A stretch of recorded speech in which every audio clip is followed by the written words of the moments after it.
Good afternoon and welcome to 50 Years of Chess. I'm Robert Radford and I want to share with you another game as I've been doing, and this time it's against a gentleman named Brian Rexworthy.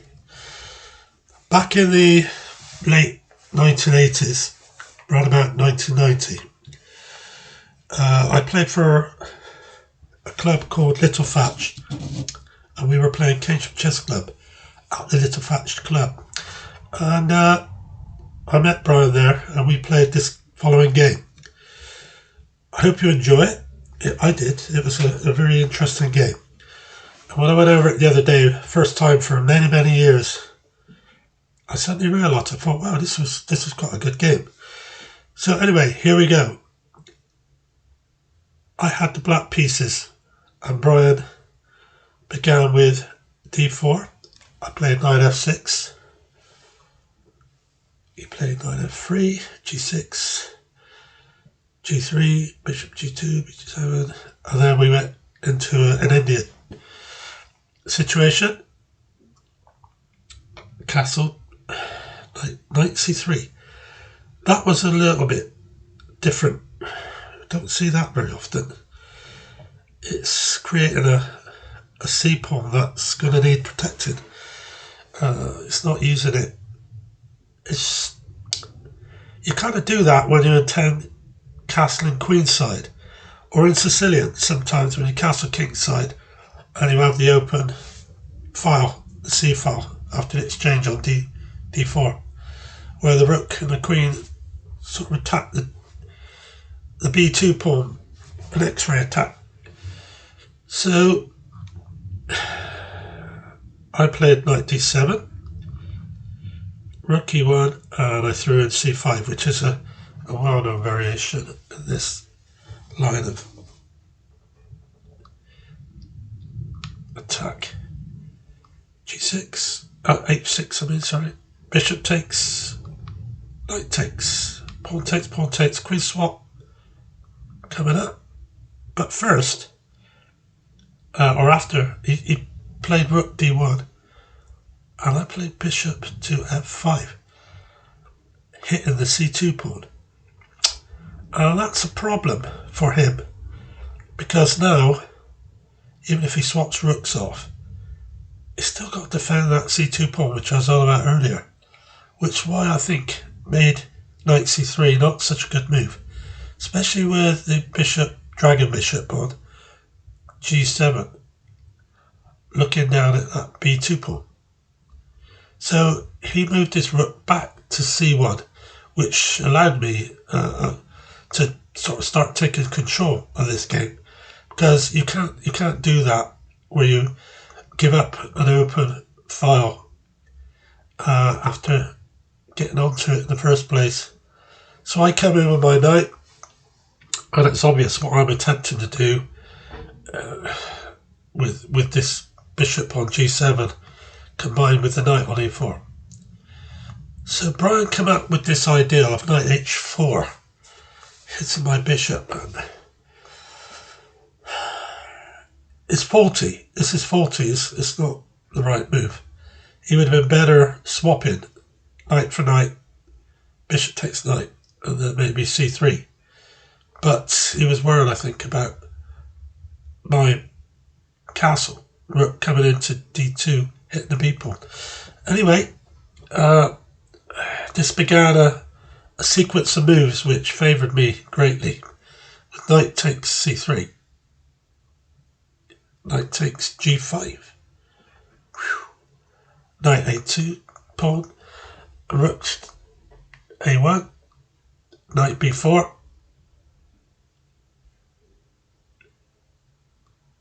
he had to bring his knight back to cover that pawn on c2, or else I would fork his rooks. So he couldn't put a rook behind because of the bishop coming down and making it move. So I took the pawn on b2, he played rook b1, bishop c3. As you can see, I'm beginning to get some real control here now on the queen side of the board. And 2 pawns up, that's pretty good. It gives me a 1.4 on Stockfish, minus 1.44 Brian. So he wanted to swap rook, but I wasn't going to let him off the pressure yet by going bishop d4. I'm threatening to take his knight, but I'm also going to do other things, as you'll see. He took on b2. I wasn't worried about that. B7, sorry. I wasn't worried about that, so I played rook b8. He moved his bishop back to e4. And then I started to push that passed pawn. This is the key to the game, because I've said before about when you get a clear passed pawn, push it for all it's worth, as much as you can, as fast as you can, and get material gain from it. So Brian moved his knight into c4. I'm saying, mind you, a lot of people may have took the pawn on the knight on e3 and doubling up those pawns, but this bishop is important because it's covering that a1 queening square, which is why I didn't want to let it go.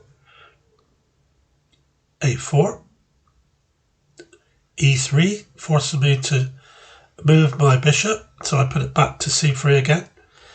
Now Brian's coming over with his king. He senses the danger and he's hoping to do something about it. e6, king e2, and rook takes rook. Rook takes rook. Now I'm playing knight into a2 with the plan of moving the bishop and forking him with knight c3 with the knight. A triple fork. He can see this, of course. He knows what's going on. And he decides to play bishop c5, hitting that a pawn. And I don't want that to be lost. So I played bishop back. So even if he took it, I can now play the fork and win a piece by knight takes on a4. He went king f3. Now I defended the pawn with the rook on b4 and also attacking his knight at the same time. So I consider that a good move. He went to blockade that passed pawn with his knight on a3. So I attacked it with my bishop to make it move again. But first of all, Brian checked me. So I went to king g2. And then he had to move the only place he could do, apart from going b1, which would have been poor place to go. So he's moved it to b5, sorry. So I pushed the pawn on again. So I'm getting closer and closer to that a1 and queening. So he's gone knight into d6. Now I can see this. I can see what he's trying to do. He wants to play check on e8. And when I move to h7, he can check me again on f6. And I go back to g7. And he's hoping he could do this and get a draw from it. At least a draw. But I've decided that it's not going to work, because I can just simply play my knight out and push that pawn on, and he will have to give up something for it before he can do that. So first of all, we played g5 so that we don't get a repetition of moves with the knight checks. There you go. He's played knight e8 and I've gone king g6. He's got back with the knight. King f3 is met with g4 check, covered by the rook on b4. So he's moved his king back in towards the middle. I move my knight on now, so it's a clear run right through to a1 with my pawn. He moved the king into e3 and I pushed the pawn. So I've now got a clear 7.5 advantage according to Stockfish. Minus 7.5, that is a win. Beyond all recognition of anything else, that's a win. So he's played rook across to a8, getting ready to sack the rook for the queen, which he does. And I retake the bishop. And then he's gone in for one last attack against me, which is futile. It's not going to get anywhere. So I just pushed the pawn on to check Brian, and he took it with his knight. I could play rook takes, and still win, but I just play knight into e4, and king takes knight, rook takes wins the c pawn, and if he doesn't move that and he just moves a bishop, I can play knight takes f2. So I gain another pawn. And Brian resigned. He knew it was lost with a 5.7 deficit on the Stockfish, showing a clear win for me.